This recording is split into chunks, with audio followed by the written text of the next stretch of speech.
તો મહેસાણામાં 10 લાખની લૂંટની ફરિયાદ વિજાપુરના વસાઈ ગામ પાસે બન્યો છે બનાવ। વિસનગરનો વેપારી લૂંટાયો છે। 10 લાખની લૂંટ કરવામાં આવી। અમદાવાદ તાંબા પિત્તળના ભંગાર વેચીને આઈસર ટ્રકમાં બેસી જતા વિસનગર જતો હતો વેપારી। તો પાસેથી બે બાઇક સવાર લૂંટારુઓએ લૂંટ ચલાવી હતી। અજાણ્યા શખ્સોએ ટ્રકની ઓવરટેક કરીને અકસ્માતના બહાને તકરાર કરી અને લૂંટ ચલાવી હતી।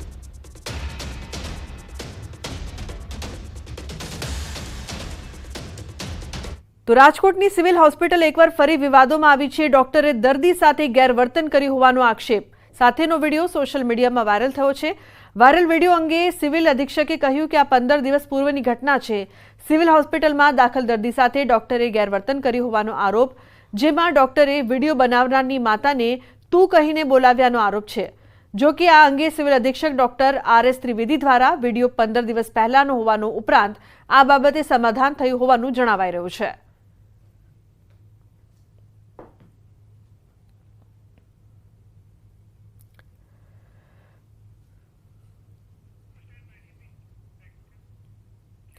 અંબાજીની યુવતીએ દેશમાં ગુજરાતને આગવી ઓળખ અપાવી છે। પૂજા શર્માએ ફેશન ઇન્ડસ્ટ્રીમાં પોતાનું આગવું સ્થાન બનાવીને Miss Cosmos Queen India beauty present 2024માં ભાગ લીધો હતો અને મિસ યુનિટી વર્લ્ડ ઇન્ડિયા 2024નો ખિતાબ જીત્યો છે। પૂજા શર્માએ જીતનો તાજમાં અંબાને ધરાવ્યો છે। પૂજાએ તેની ખુશીમાં અંબા અને ગણપતિ બાપ્પાના સાથે વહેંચી હતી અને અંબાજી મંદિરે જઈને માં અંબેના આશીર્વાદ પણ લીધા। પૂજા ઓક્ટોબર માસમાં इंटरनेशनल एवॉर्ड में भाग लेशे, जेना माटे तेणे पूर्ति तैयारी पण करी लीधी छे।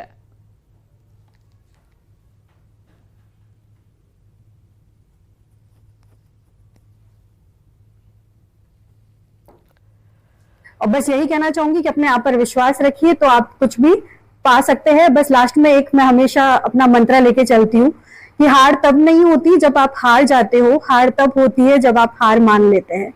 तो कोई फर्क नहीं पड़ता आप कैसे दिखते हैं, क्या है, बस आप अपने आप पर कॉन्फिडेंस रखिए, आप सब कुछ पा सकते हैं। तो 26 जून सुधी ड्रग्स मुक्त भारतનું પખવાડિયું મનાવવામાં આવશે, જેની તૈયારી થઈ રહી છે। ત્યારે અમદાવાદમાં વૈષ્ણોદેવી નજીક આવેલ ગુજરાત NCB કચેરી ખાતે કાર્યક્રમનું આયોજન કરવામાં આવ્યું હતું, જેમાં Gujarat police, coast guard, BSF, forensic, RPF સહિતની સરકારી એજન્સીઓના પ્રતિનિધિઓ હાજર રહ્યા હતા। કાર્યક્રમમાં સમાજમાં ડ્રગ્સના દૂષણને ડામવા માટે સાથે જોવા માટે અપીલ કરવામાં આવી હતી। ગુજરાત NCBની ટીમ આગામી સમયમાં વિવિધ સ્થળોએ ડ્રગ્સ જાગૃતિ માટેના કાર્યક્રમ કરશે। पखवाड़ा अंतर्राष्ट्रीय नशा मुक्त दिवस 26 जून के उपलक्ष्य में मनाया जा रहा है। नारकोटिक्स कंट्रोल ब्यूरो का प्रयास रहेगा कि जो नशा मुक्त भारत अभियान का संदेश है वो इस 15 दिनों में समाज के समस्त व्यक्तियों तक ले जाए और सब विशेषकर युवा वर्ग के लिए जो आजकल नशे की परेशानी से ज़्यादा पीड़ित हैं, और नारकोटिक्स कंट्रोल ब्यूरो का यह प्रयास भी रहेगा कि समाज के सभी वर्ग हमारा साथ और सहयोग दे। तो भरूचना आमोद आरोग्य केन्द्र खाते निर्मल गुजरात स्वच्छता पखवाडिया अंतर्गत स्वच्छता अभियानનો કાર્યક્રમ રાખવામાં આવ્યો હતો। આ કાર્યક્રમ દરમિયાન વોર્ડ નંબર 5ના રહીશોએ પાણીના મુદ્દે મુખ્ય અધિકારી સહિત સદસ્યોનો ઘેરાવો કર્યો। ઘણા દિવસોથી પાણી નહીં મળતું હોવાનો સ્થાનિકોનો આરોપ છે। સ્થાનિકોની ઉગ્ર રજૂઆતને પગલે પાલિકા સત્તાધીશોએ પાણી પહોંચાડવાની બાહેંધરી આપી હતી। તો મહત્વનું છે કે પાણી મુદ્દે આમોદ આરોગ્ય કેન્દ્રમાં હોબાળો થયો હતો। સ્વચ્છતા કાર્યક્રમમાં અધિકારીઓનો ઘેરાવો કરવામાં આવ્યો હતો।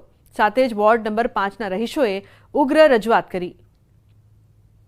તો પાણી નથી આવતું તેવી પણ ફરિયાદો થઈ રહી છે અને સાથે જ આ સમસ્યાનું જલ્દી નિરાકરણ આવે તેવી પણ।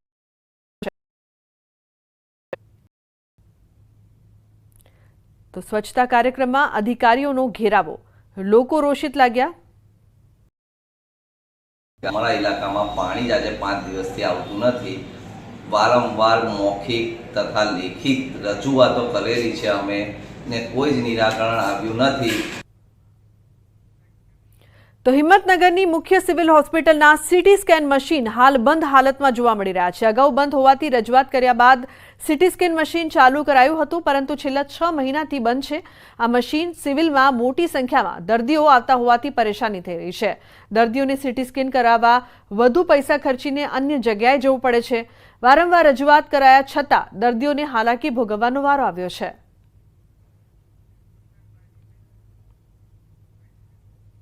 તો પંચમહાલમાં પુરવઠા વિભાગે ગેરકાયદેસર રાંધણ ગેસનો ઉપયોગ કરનાર હોટલ રેસ્ટોરન્ટ સંચાલકો સામે કાર્યવાહી કરી. ગોધરા શહેરમાં જિલ્લા પુરવઠાની ટીમે 200 એકમોમાં ચેકિંગ કર્યું હતું. આ ચેકિંગ દરમિયાન ગેરકાયદે વપરાતા 160 ગેસ સિલિન્ડર કબજે કર્યા હતા. અંદાજે 5 લાખનો મુદ્દામાલ જપ્ત કરીને કાયદેસરની કાર્યવાહી હાથ ધરાઈ છે. ઉજ્જવલા યોજનાના લાભાર્થીઓને પૂરતો ગેસ પુરવઠો મળી રહે તે હેતુ મુખ્ય તપાસનો હેતુ એ છે કે જે ઉજ્જવલા યોજના ભારત સરકારની જે ચાલે છે તેમાં ઉજ્જવલા યોજનાના જે ઓથોરાઇઝ કસ્ટમર છે તેમને 12 મહિનામાં 12 બોટલ મળવા જોઈએ પૂરેપૂરા. જે ગેસના સિલિન્ડર છે એ ડાયવર્ઝન કરી અને કોમર્શિયલ પર્પઝ માટે જે કાળા બજારથી લોકો ઉપયોગ કરતા હોય છે તે રોકવાનો છે અને ઉજ્જવલા યોજનાના જે ગરીબ લાભાર્થીઓ છે એમને પૂરેપૂરો ગેસ મળે. તો બુલેટિનમાં હાલ બસ આટલું જ. તમામ મહત્વપૂર્ણ સમાચાર માટે આપ જોતા રહો ન્યૂઝ 18 ગુજરાતી. નમસ્કાર.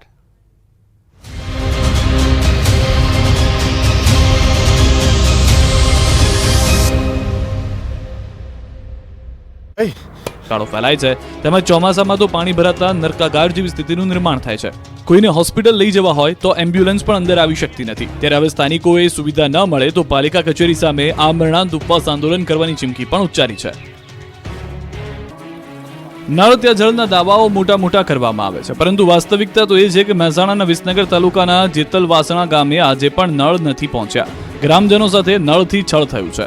મહેસાણા જિલ્લાના વિસનગર તાલુકાના જેતલવાસણા ગામના લોકો પીવાના પાણી માટે દર ભટકે છે. જેતલવાસણા ગામમાં પાણીની અનિયમિતતાને લઈને ગ્રામજનો હેરાન પરેશાન થઈ રહ્યા છે. ગ્રામજનોના કહેવા પ્રમાણે 4 દિવસ પાણી બંધ રહે છે તો 2 દિવસ પાણી આવે છે.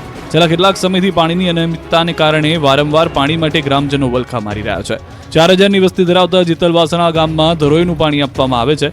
ગામના બસ સ્ટેન્ડ પાસે માત્ર 2 જ નળ પાણીના મૂકવામાં આવ્યા છે, જેથી પાણી ભરવા લાઈનોમાં ઊભા રહેવું પડે છે અને ઘરેથી પાણી ભરવા આવવું પડે છે. ઘરે જે પાણી આપે છે તે પીવાલાયક ન હોવાથી લોકોને બહાર પાણી ભરવા જવા મજબૂર બનવું પડ્યું છે. ગુજરાતની જીવાદોરી સમાન નર્મદાનું પાણી કેનાલ મારફતે રાજ્યના અનેક ભાગોમાં પહોંચાડવામાં આવી રહ્યું છે, પરંતુ એ જ કેનાલ ભ્રષ્ટાચારી અને બેદરકારીનો જાગતો પુરાવો બની ગઈ હોય તેવું લાગી રહ્યું છે. બનાસકાંઠાના થરાદમાં પસાર થતી નર્મદાની કેનાલમાં મસમોટા ગાબડા પડી રહ્યા છે.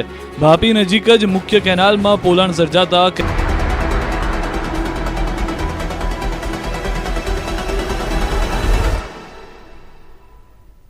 આ છે ગુજરાતનો ખરો સ્વાદ. બસ આટલું રાખો યાદ. સ્પાયરન મસાલા.